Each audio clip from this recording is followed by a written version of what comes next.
Buenas noches, Liz. ¿Cómo está, ya Marita? Buenas noches, Licenciado, bienvenida. buenas Un gusto noches. Buenas saludarles. noches, Licen. ¿Cómo Buenas estamos? noches, Buenas noches. licenciado. Buenas noches, licenciado. ¿Cómo está? Muy buenas noches, bienvenidos a todos. Un gusto poderles Buenas saludar. noches, licenciado. Rosita, ¿cómo está? Buenas noches, bienvenida. Buenas Buenas noches, noches. licenciado.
Bueno, señores y señores, bienvenidos al desarrollo de la presente clase correspondientes a ciencias naturales. Bienvenidos a cada uno de ustedes.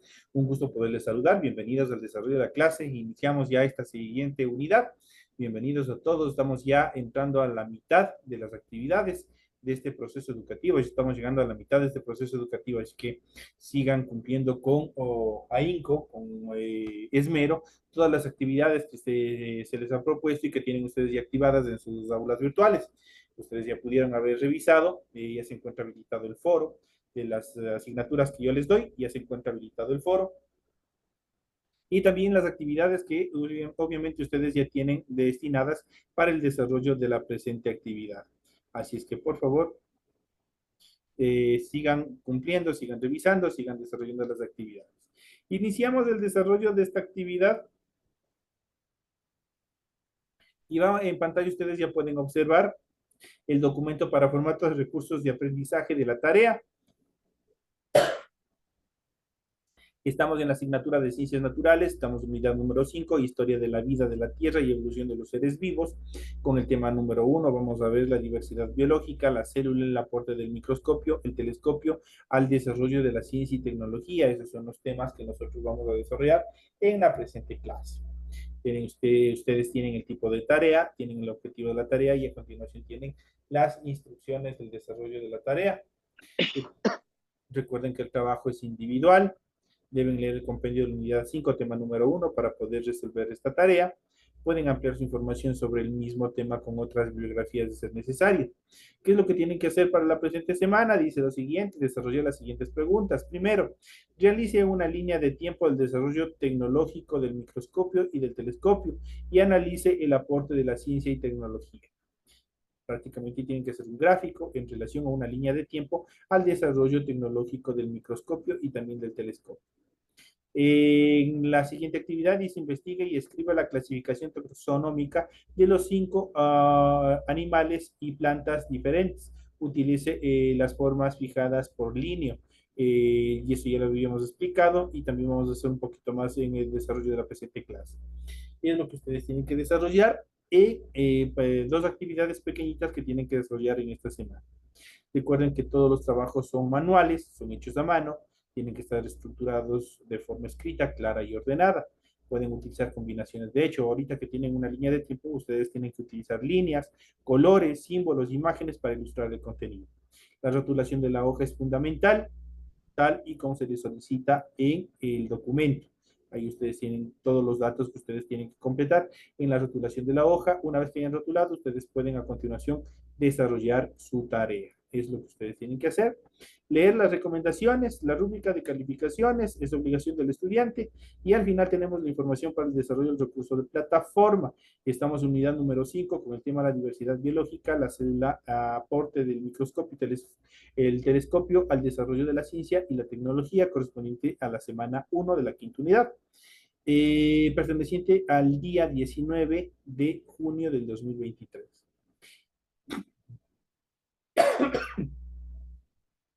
Esta tarea permite entregas desde el 19 de junio, la fecha límite de entrega es del 31 de julio,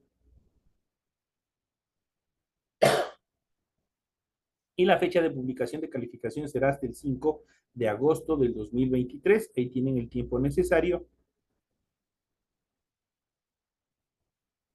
para desarrollar la presente tarea. Así que sigan cumpliendo, sigan desarrollando, ya saben qué es lo que tienen que hacer. Vamos a iniciar con la explicación correspondiente al tema de la presente semana. Vamos a ver lo que ustedes tienen planteados. Vamos a ir explicando cada una de las condiciones que ustedes tienen preparados para esta semana. Y aquí podemos observar, estamos en unidad número 5, propiedades y niveles de organización de los seres vivos. Ese es el tema central que nosotros tenemos estructurado para el desarrollo de la presente unidad. Vamos a ver la diversidad biológica. Cuando hablamos de diversidad biológica, hablamos de un grupo de seres o de una agrupación de especímenes de una misma especie, pero obviamente que están en gran tamaño. Vamos a ver en consideración de esta diversidad biológica. La amplia variedad de seres que existen en la biosfera recibe el nombre de biodiversidad y es valorada como un bien porque todas las especies participan del buen funcionamiento de nuestro planeta Tierra. Esto quiere decir de la biosfera, del suelo donde estamos. Así, por ejemplo, la existencia de una gran variedad de insectos es indispensable para el proceso de polinización de las diferentes plantas. Si no existieran los insectos, prácticamente no se podría desarrollar la polinización y la mayoría de las plantas no se hubiesen superpoblado o no hubiesen superpoblado nuestro planeta y se hubiesen extinguido. Si algo caracteriza a la vida es la gran diversidad de formas que se presentan en nuestra Tierra. De esta gran diversidad surgen dos necesidades fundamentales. Primero, utilizar nomenclaturas de uso internacional que permitan identificar con claridad a cada uno de los seres vivos. Y la otra consideración, clasificarlos para facilitar su estudio, es decir, agruparlos según tengan características similares entre ellos y distintas de los otros grupos. Pueden ser similares, pero al mismo tiempo diferentes. A continuación presentamos la clasificación basada en los 5 reinos y ordenada según la escala evolutiva. Esta clasificación, aunque contiene aspectos que están en discusión entre los especialistas, es la que en su conjunto es más aceptada por la mayor parte de la comunidad científica. Eso quiere decir que tiene un gran sustento científico la siguiente clasificación taxonómica.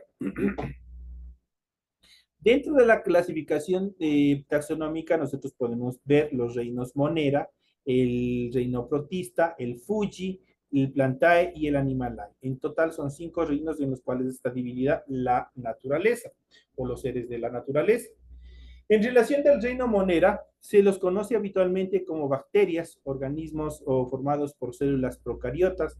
Dentro de este reino existen especies de gran importancia para el ser humano, en vista de que pueden ser patógenos, pero también pueden habitar nuestro cuerpo y crear una simbiosis con el ser humano.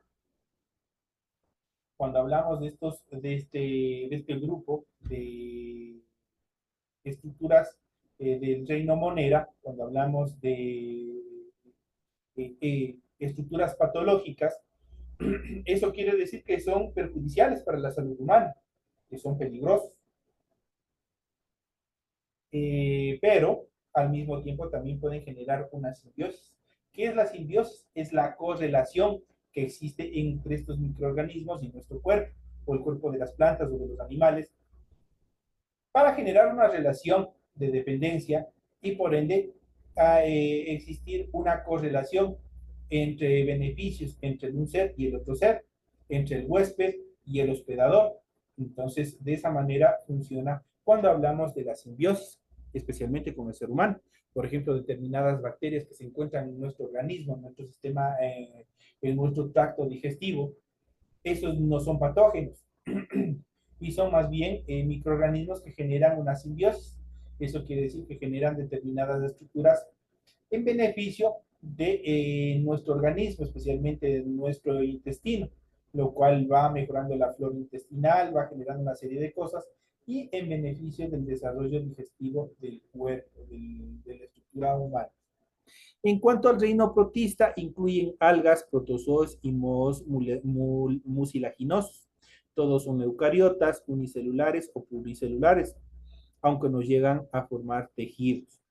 En cuanto al reino Fuji, conocido habitualmente como hongos, se diferencian del resto de los reinos en que sus células poseen paredes celulares compuestas por quitina. Existen hongos de gran importancia como el que produce el antibiótico penicilina, que se lo extrae del hongo Penicillium chrysogenitum.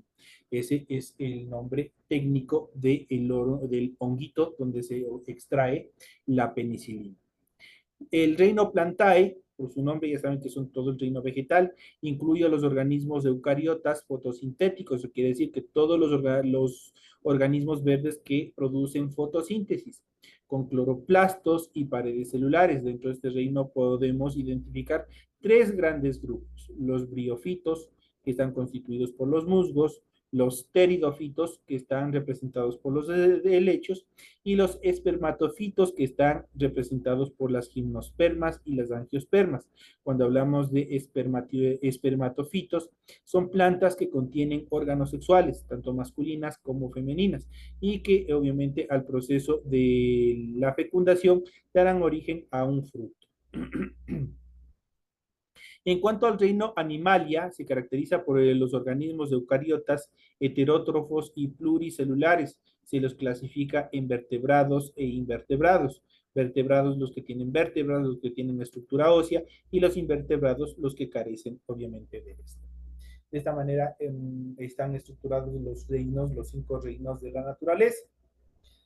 Para iniciar básicamente de la parte estructural, el centro mismo del desarrollo de la vida, vamos a iniciar con el proceso de estudio de la célula. La célula es la unidad estructural y de funcionamiento de los seres vivos y es capaz de realizar las 3 funciones vitales, como son nutrición, relación y reproducción. Eso quiere decir que se pueden nutrir ellas mismas, se relacionan o correlacionan con otras células similares y obviamente ellas mismas se reproducen. Por lo general se reproducen por bifurcación, por partición. Existen distintos tipos de células según la presencia de determinados orgánulos y estructuras celulares. Distinguimos las células eucariotas vegetales con núcleo, pared celular y cloroplastos. Una de las características fundamentales que les diferencia de las células animales de las vegetales es la pared celular, la estructura de la pared celular y la presencia de cloroplastos, pues por ejemplo, la célula vegetal no posee ninguna de ellas. La pared celular tiene otra estructura, es más flexible. De hecho, es 100% flexible. En cambio, a la vegetal es una pared celular estructural, donde se encuentra formado por celulosa. Y las células eucariotas animales con núcleo y centrosomas, aunque también existen otros tipos de células como las procariotas sin zonas nucleares definidas o diferenciadas. Aquí nosotros podemos ver en el gráfico determinados compuestos de las células, tanto de la vegetal como de la célula animal. Entre las características más comunes, ambas tienen un núcleo, ambas tienen nucleolos, ambas tienen retículos endoplasmáticos rugosos, los retículos endoplasmáticos lisos, un citoesqueleto también está constituido, la membrana plasmática igual tiene, los lisosomas igual están presentes en ambas.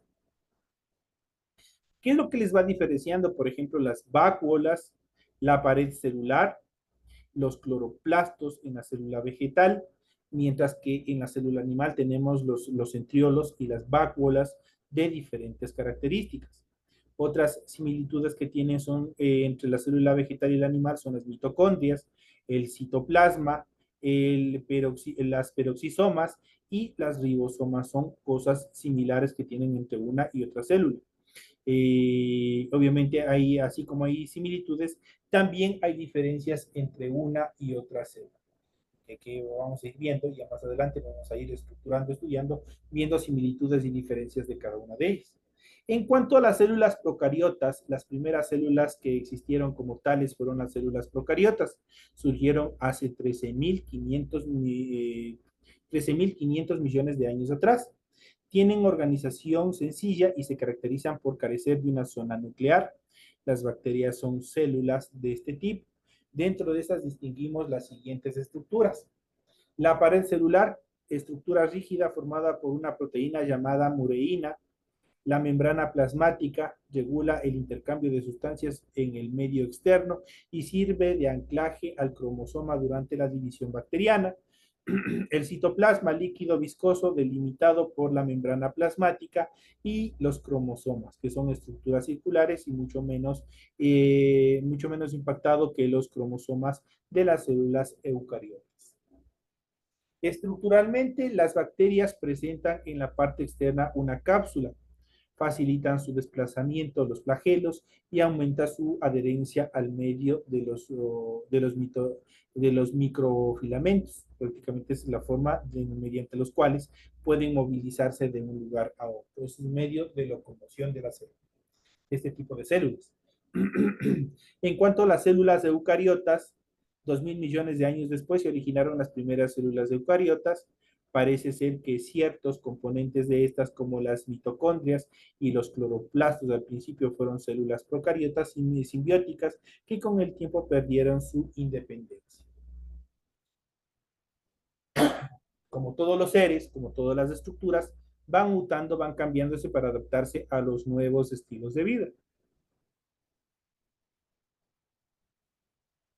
En relación a las células eucariotas, tienen una organización compleja, presentan un núcleo diferenciado y orgánulos presentes en el material citoplasmático.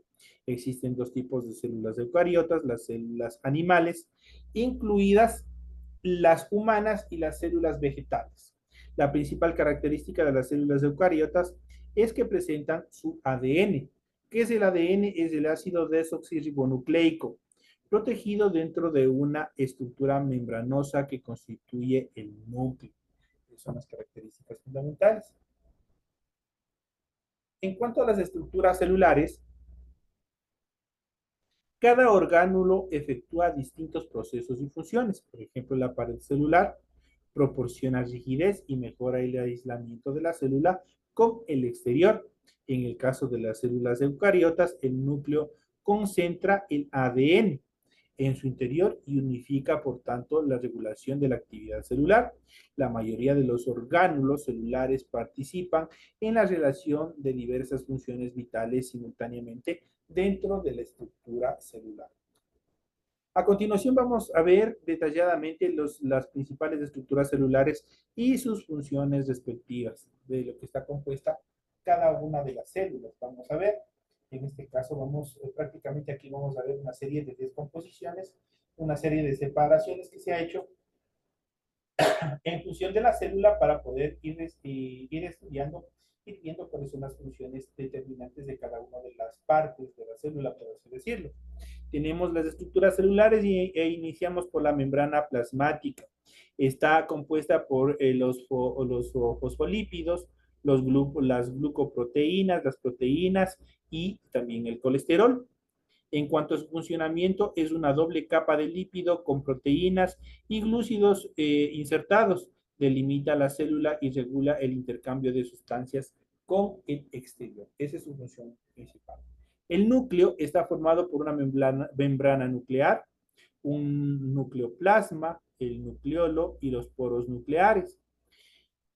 Está enmarcado en la evolución nuclear. A través de los poros tiene lugar intercambios entre el nucleoplasma y el citoplasma. Contiene los cromosomas. También se encuentra formado por el núcleo, que está relacionado con la síntesis del RNA. En cuanto al citoesqueleto, está formado por microtúbulos, filamentos intermedios y microfilamentos. Su función prácticamente radica en un conjunto de filamentos proteicos, su longitud y grosor son variables, dan forma a la célula y son los responsables del movimiento celular de los cromosomas durante la mitosis. La mitosis es la división, es el proceso de reproducción que ya vamos a ver más adelante. En cuanto a los ribosomas, están estructurados o se estructuran a través de una subunidad mayor, una proteína y una subunidad menor. Constan de dos subunidades de diferentes tamaños formados por RNA y proteínas. Se encuentran dispersos por el citoplasma o asociados en las membranas del retículo endoplasmático rugoso. Sintetizan las proteínas, esa es su función principal. En cuanto al retículo endoplasmático, está formado por el retículo endoplasmático rugoso y un retículo endoplasmático liso. Es un conjunto de sáculos y túbulos aplanados. Existe una continuidad entre los retículos endoplasmáticos y la envoltura nuclear. ¿Cuál es su función principal? Sintetizar y transportar lípidos y proteínas de membranas. Se distinguen del liso y del rugoso, ya que este último tiene ribosomas adheridos a su estructura. Es en cuanto a la estructura de este componente de la célula. Tenemos el aparato de Golgi, que está constituido a su vez por la cara trans, una cisterna y una cara cis. Es un conjunto de vesículas y sáculos aplanados y superpuestos situados cerca del retículo endoplasmático. Transforma, empaqueta y selecciona macromoléculas para su transporte a otros orgánulos y al exterior de la célula. Interviene en la maduración de todas las proteínas para que pueda alimentarse la célula. En relación a las mitocondrias, están constituidas por una cresta, por el ADN, por una matriz y por los ribosomas. Tienen doble membrana. En la más interna presenta unos repliegues llamados crestas. El líquido interior es la matriz. En la matriz mitocondrial se encuentra el ADN y los ribosomas. ¿Cuál es su función principal? Producir energía utilizable para la célula, para que pueda desarrollar la respiración celular. Tiene un ADN propio, tiene una estructura ADN, una información celular propia. En cuanto a los lisosomas y las peroxisomas, están constituidas por una membrana y por una capa de lípidos. Son vesículas que contienen enzimas. En los lisosomas se hallan enzimas hidrolíticas y en los peroxisomas oxidativas. Participan en los procesos de degradación de sustancias y digestión de la célula. A continuación tenemos los centriolos, que están constituidos por centrosomas y por centriolos dichos constituidos. Son exclusivos de las células animales. Estos no se encuentran en las células vegetales. En general se presentan dos centriolos en posición perpendicular unos respecto a otros, quiere decir que están en contraposición. Son estructuras proteínicas de forma cilíndrica que se encargan de la organización de fibras del uso mitótico durante la división celular.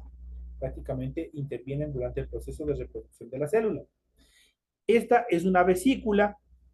Las vesículas son vesículas cuya función primordial es el almacenamiento de sustancias diversas, nutritivas, tóxicas, entre otras. Suelen ser mayores que las células vegetales que en los animales. Y tenemos la siguiente, la pared celular. La pared celular está formada por una pared celular y por una membrana celular. Es exclusiva de las células vegetales, esta pared celular. En los animales no existe. Es rígida y rodea la membrana plasmática. Está compuesta de fibras de celulosa. Si nosotros hablamos de celulosa, es de donde se obtiene el papel, de la estructura que se obtiene del papel. Entonces, esta pared celular está compuesta de fibras de celulosa y una matriz de proteínas. Otros polisacáridos, aguas y sales minerales. Sirve de exoesqueleto a la célula. Prácticamente es un esqueleto externo que protege a las células vegetales que se encuentran al interior, con el que le confiere forma y protección a los vegetales. Recuerden que la pared celular, este tipo de pared celular, solo se encuentra en los vegetales. Y por último tenemos los plastos, que están constituidos por una membrana, por una grana que no es otra cosa que pila de tilacoides. Tenemos los tilacoides como tal y tenemos los cloroplastos. Dentro del microscopio nosotros podemos ver los cromoplastos y también podemos ver los amiloplastos. Los cromoplastos tienen una coloración tomate y los amiloplastos tienen una coloración más pálida, una coloración amarilla. Son propios de las células vegetales por igual y son cloroplastos. Están limitados por una doble membrana. En su interior se encuentra un líquido denominado estroma y unos sacos aplanados. Los tilacoides que se agrupan y forman una estructura llamada grana contienen la clorofila. La clorofila es la responsable de darles esa coloración verde propia de los vegetales. El pigmento empleado para la fotosíntesis, lo que se realiza a través de, de la luz solar, del proceso de la luz solar. Tenemos los amiloplastos, se encargan del almacén de los almidones, y los cromoplastos, en cambio, son responsables del pigmento en ciertos vegetales, como la zanahoria. Entonces, los cromoplastos son los que les van a dar, por ejemplo, en la remolacha, ese color intenso, en la zanahoria y en determinados vegetales que tienen una coloración propia. Aquí nosotros hemos podido ver las funciones, las características, las estructuras de cada uno de los componentes, de las partes, de las estructuras de las células, tanto de la célula vegetal como de la célula animal. Cómo están constituidos y cuál ha sido la función de cada uno de ellos, cómo están interaccionando, prácticamente son como microorganismos, los cuales tienen una función compleja. En cuanto al aporte del microscopio y el telescopio al desarrollo de la ciencia y la tecnología, si no se hubiese inventado el telescopio, nosotros no hubiésemos podido observar todos los componentes que hemos analizado anteriormente en función de la célula. Prácticamente son ellos, prácticamente a través del microscopio, que nosotros hemos podido observar, que nosotros hemos podido ver, y que los científicos, los biólogos prácticamente han podido observar la estructura de las células y han podido estudiarlos, han podido analizarlos y ver cuál es su función definitiva. Si no hubiese existido el microscopio prácticamente, nunca hubiésemos podido conocer cuál es la estructura de las mitocondrias, del núcleo, los nucleolos, qué es el ARN, qué es el ADN y todos los componentes que tiene una célula. El microscopio y el telescopio han sido aparatos fundamentales que han permitido aumentar o acercar elementos que se encuentran totalmente lejos, poderlos hacer más visibles para que el hombre obviamente se encargue de estudiar o se encargue de dar una función determinada en cuanto a las necesidades que el hombre mismo ha tenido. Las células no son visibles al ojo humano, nosotros no podemos ver. Las bacterias, los microorganismos, nosotros no podemos ver. Por lo que necesitamos de herramientas especiales para poder estudiarlas.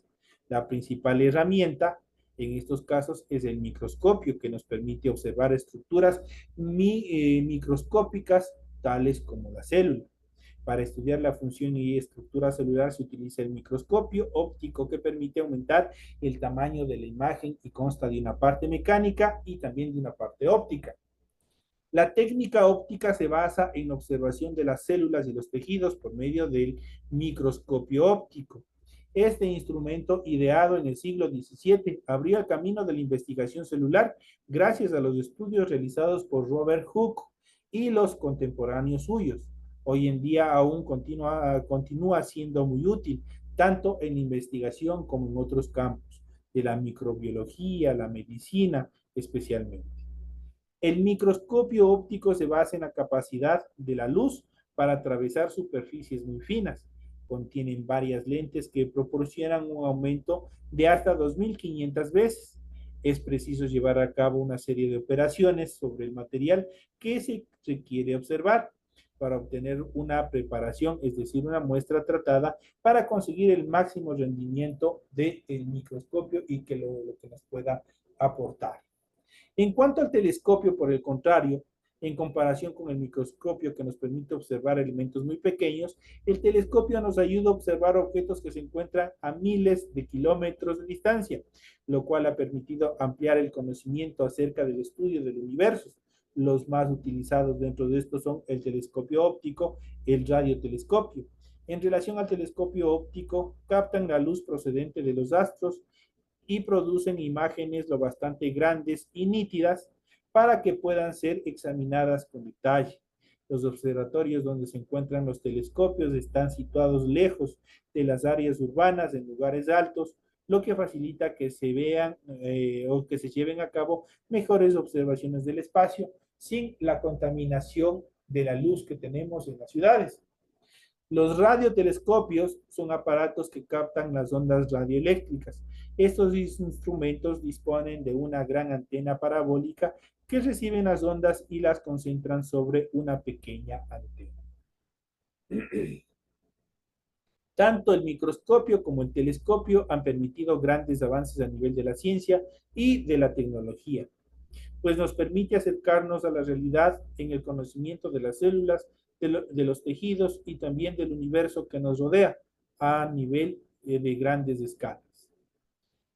Esos son los temas que nosotros hemos analizado, son las características fundamentales en cuanto al aporte del microscopio, del telescopio, el desarrollo de la ciencia, de la tecnología, las estructuras de las células que nosotros hemos podido observar, cada uno de los componentes que está interactuando, que está estructurando una célula, cómo se han venido desarrollando las estructuras celulares,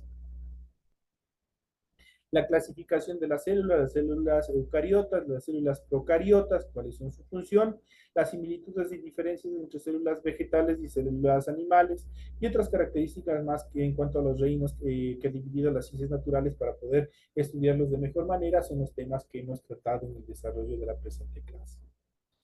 En función de los temas que se les ha impartido en la presente clase, ustedes tienen las tareas a desarrollar. Espero que les vaya súper bien, sigan cumpliendo. Si algo de pronto algo les falta, ustedes pueden una vez más repetirse, pueden leer el material o pueden ver el video que ya se les va a subir en un par de minutos más a su aula virtual. Les deseo suerte en las actividades que ustedes tienen para la presente semana. Me despido de todos ustedes. Un fuerte abrazo y que tengan una feliz noche. Gracias, licenciado. Gracias, Lice. Gracias, Gracias. licenciado.